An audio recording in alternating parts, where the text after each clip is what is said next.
we're going to be installing Active Directory on a Active Directory client rather on Commvault.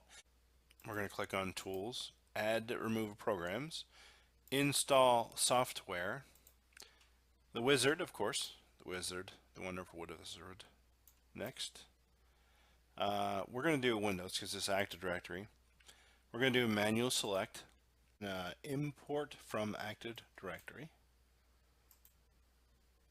Okay, then we're going to click on garlic food and OK.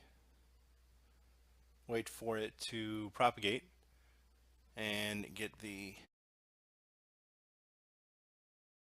Okay, next.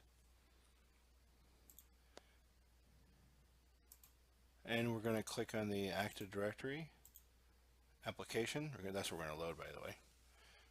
Next. We're going to put in the Windows client group. Next.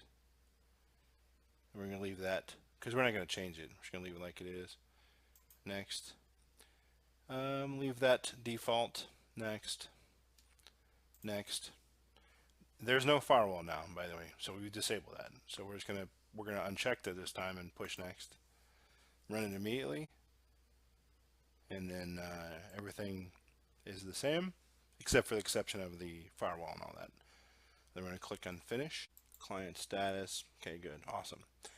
Close that, and we're gonna see. We'll just do a view refresh, and we should see this change on the left here. Should change. You should see like this dial 01. You should see it change to something different.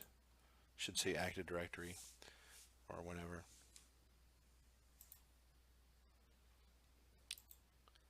Can refresh again. Refresh again.